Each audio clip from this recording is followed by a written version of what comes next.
Saudara-saudara, kalau kamu pernah ketemu preman di terminal, di parkiran, di pinggir jalan, jangan kamu buru-buru menghakimi, karena mereka bukan semuanya jahat. Banyak dari mereka yang cuma sedang berusaha bertahan hidup. Semua preman bukan maling, saudara. Banyak dari mereka itu adalah seorang bapak rumah tangga, anak yang ditinggal sistem, orang-orang yang tumbuh di lingkungan yang keras tanpa pilihan. Hari ini kita buka mata. Kita belajar dari sisi lain kehidupan yang tidak pernah diceritakan di media. Tentang bagaimana lahirnya premanisme. Preman itu bukan profesi yang dipilih karena bangga. Tapi seringkali itu adalah jalan terakhir saat semua pintu ditutup. Orang yang tidak bisa sekolah, orang yang tidak punya modal buka usaha, tidak pernah diterima di kantor, bahkan tidak diajak duduk di ruang rapat. Akhirnya dia dipaksa hidup di jalanan, cari makan dari yang bisa dia jaga atau dia kerjakan. Dan banyak dari mereka lebih jujur daripada orang-orang yang berseragam. Mereka tidak pernah pura-pura baik, dan mereka juga tidak suka basa-basi, saudara. Tapi kalau sudah jadi saudara, mereka akan pertaruhkan nyawanya buat lindungi kamu. Realita di balik tampang garang mereka. Banyak dari preman jalanan punya cerita tentang keluarganya yang sakit, anak yang masih sedang menunggu uang susu, bahkan istrinya yang tetap setia walau hidupnya cukup berat. Mereka bangun pagi bukan bikin onar, saudara.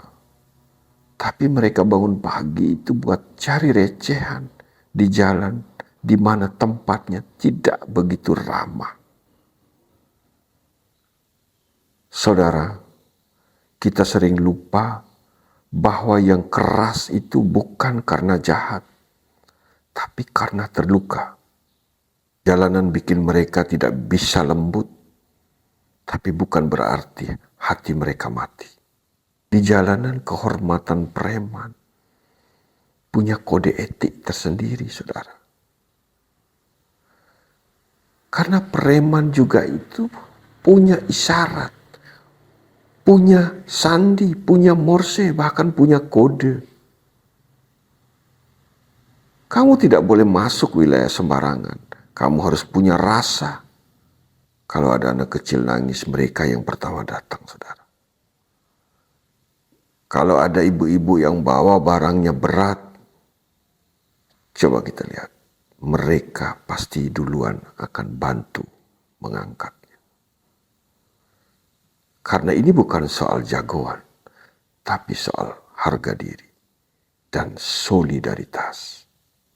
Mereka saling jaga, dan kadang mereka lebih bisa diandalkan daripada pejabat yang duduk di gedung tinggi. Preman tidak selalu punya ilmu tinggi, saudara. Tapi mereka punya nilai yang sering kita lupakan. Setia, berani, dan tidak munafik.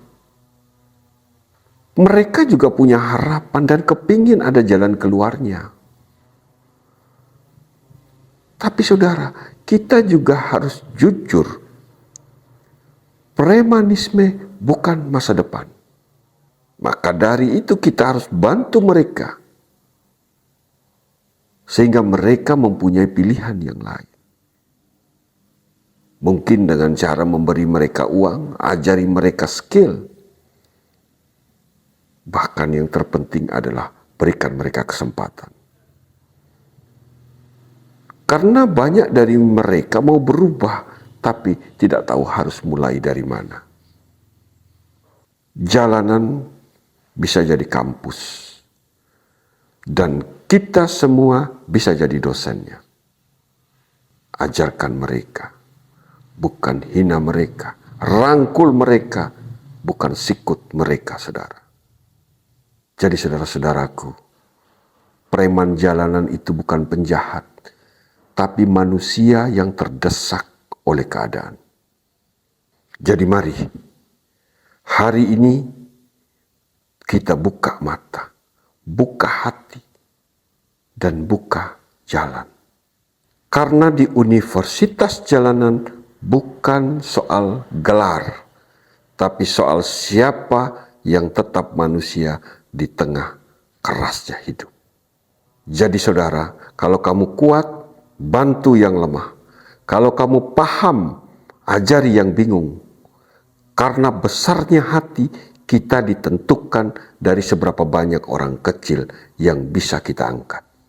Kita ketemu lagi dengan saya, Iwan Ongko, The Real Smart Street.